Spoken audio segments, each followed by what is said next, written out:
भारतीय ज्ञान परंपरा की इस ज्ञान श्रृंखला में मैं डॉक्टर मीनाक्षी पाहवा आज उपस्थित हूँ एक बहुत ही अहम विषय दर्शन के साथ।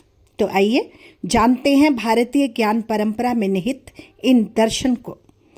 भारतीय ज्ञान परंपरा बहुत ही समृद्ध और प्राचीन है, जिसमें जीवन, आत्मा, प्रकृति और ब्रह्मांड के रहस्य को समझने के भी बहुत से मार्ग बताए गए हैं।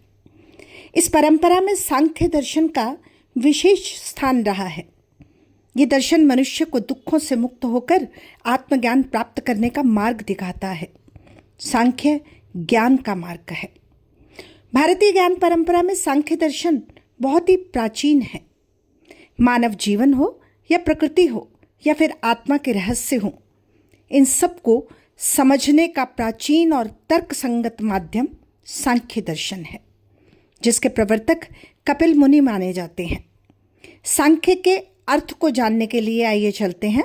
सांख्य का अर्थ है संख्या या फिर विश्लेषण, अर्थात तत्वों की गणना के द्वारा सत्य को प्राप्त करना और ज्ञान को प्राप्त करना। और एक बार फिर से मैं दोहराना चाहूँगी, ज्ञान यानी कि समूचा बोध।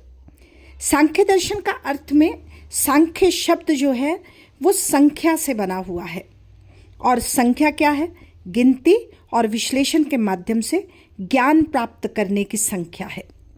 संसार के तत्वों को गणना करके यह दर्शन सत्य को समझाने का प्रयास करता है।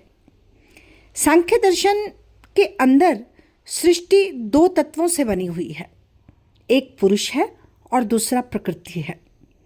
पुरुष आत्मा है और प्रकृति जड़ पदार्थ है। पुरुष चेतन और निष्क्रिय है, जबकि प्रकृति जड़ होते हुए भी सृजन का मूल कारण है। इस प्रकृति में सत्व, रजस और तमस तीन तरह के गुण रहते हैं, जो संसार के सभी कार्यों को प्रभावित करते हैं।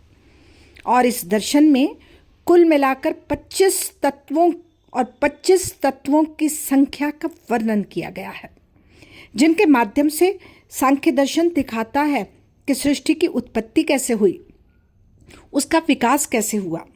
सांख्य दर्शन का मुख्य उद्देश्य मनुष्य को यह समझाना है कि वह शरीर नहीं है, अपितु आत्मा है, और अज्ञान के कारण ही तो मनुष्य दुखों में फंसा रहता है। जबकि सही ज्ञान व्यक्ति को यदि प्राप्त हो जाए तो अपने विवेक से इन दुखों से छुटकारा प्राप्त कर सकता है। यही मोक्ष है। इस तरह सांख्य दर्शन अपने ज्ञान को माध्यम बनाकर व्यक्ति को सत्य को समझने और मुक्ति का मार्ग दिखाने वाला एक मार्ग है। ये दर्शन मनुष्य के जीवन, उसकी आत्मा, उसके संसार के रहस्यों को समझाने का पूरा वैज्ञानिक और तर्क संगत प्रयास है। तो आइए शुरुआत करते हैं इस सांख्य दर्शन को विस्तार से जानने की। सांख्य दर्शन मुख्य रूप से ज्ञान के माध्यम से व्यक्ति में उत्पन्न विवेक के माध्यम से मोक्ष प्राप्ति का मार्ग बताता है। और यहाँ मोक्ष से अभिप्राय उसके अंदर पल रहे छोटे छोटे दुखों से निवारण से है। सांख्य दर्शन के संस्थापक जो हैं वो कपिल मुनि हैं, और उन्होंने इस दर्शन में जीवन और ब्रह्मांड के रहस्यों को समझाने का प्रयास किया है। आइए अब जानते हैं सांख्य दर्शन की विशेषताएं। ये एक द्वैतवादी दर्शन है, जिसमें दो की प्रधानता है, मनुष्य और प्रकृति। पुरुष और प्रकृति के रूप में आत्मा और पदार्थ, इसमें दो तत्व प्रमुख रखे गए हैं। सांख्य के ये दो तत्व कुछ इस प्रकार हैं। सांख्य में पुरुष का अर्थ है आत्मा, अर्थात चेतन तत्व, जो शुद्ध है, जो नित्य है और जो अचल है। ये केवल देखने वाली एक दृष्टा है, ये किसी क्रिया का भाग नहीं है। और दूसरा महत्वपूर्ण तत्व है प्रकृति। तो जानते हैं प्रकृति को। प्रकृति जड़ तत्व है, अचेतन है, लेकिन यही प्रकृति सृष्टि के मूल का कारण भी है, और यही प्रकृति संसार की रचना भी करती है।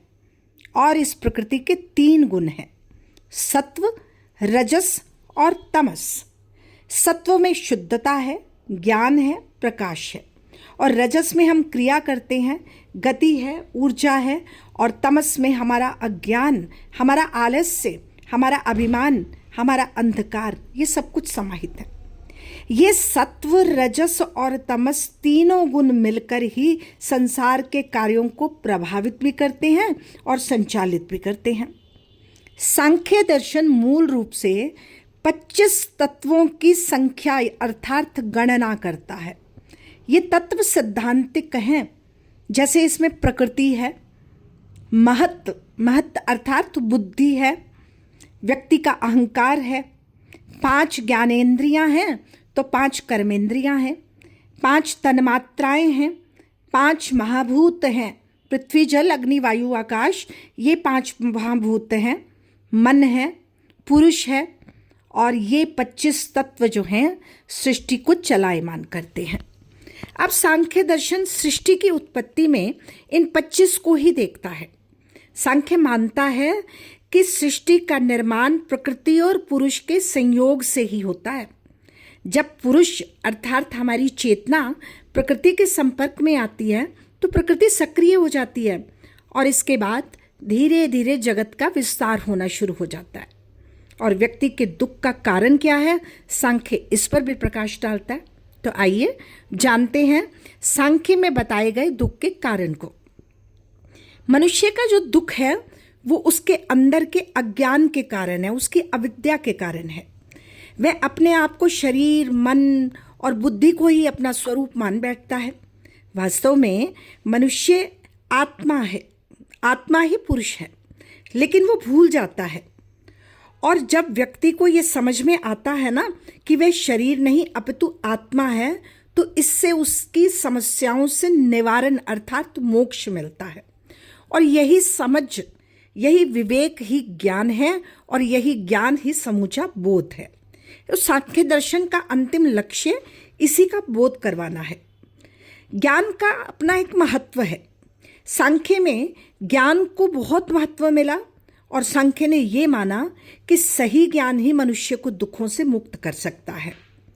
अब ज्ञान प्राप्ति के साधन क्या हैं? सांख्य में 3 प्रमाण माने गए हैं। एक है प्रत्यक्ष, जब हम देखकर ज्ञान प्राप्त करते हैं। दूसरा है जब हम अनुमान लगाकर प्राप्त करते हैं ज्ञान को तर्क से। और तीसरा है शब्द, जब हम शास्त्रों से ज्ञान को अर्जित करते हैं। तो ये 3 प्रमाण हैं ज्ञान को अर्जित करने के।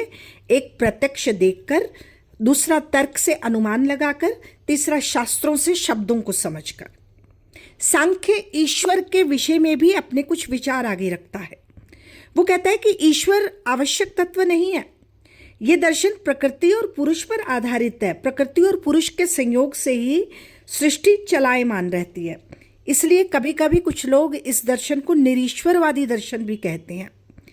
सांख्य दर्शन पूरी तरह से वैज्ञानिकता पर केंद्रित है। ये बहुत तार्किक है, ये बहुत वैज्ञानिक है।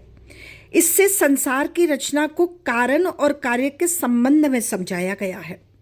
अंधविश्वास की जगह ये दर्शन तर्क को महत्व देता है और अन्य दर्शनों पर भी इसका बहुत अटूट प्रभाव है। सांख्य जीवन में उपयोगी है। सांख्य संख्या पर, गणना पर, कैलकुलेशंस पर टिका हुआ दर्शन है। ये हमें आत्मा और शरीर के अंदर के बोध को समझने में मदद करता है। मनुष्य अपने जीवन में दुखों से बाहर नहीं निकल पाता, लेकिन वो विवेक के जरिए, तर्कों के जरिए इन समस्याओं का निवारण कर सकता है और मानसिक शांति भी प्राप्त करता है। सांख्य का शिक्षा में भी बहुत महत्व है, क्योंकि सांख्य दर्शन विद्यार्थियों को तार्किक सोच सिखाता है। ये विश्लेषण करने की क्षमता को बढ़ावा देता है। और अगर आज के जीवन में, आधुनिक जीवन में सांख्य की उपयोगिता को देखें तो ये स्वीकार करने में कोई संदेह नहीं है कि ये दर्शन निस्संदेह बहुत उपयोगी है।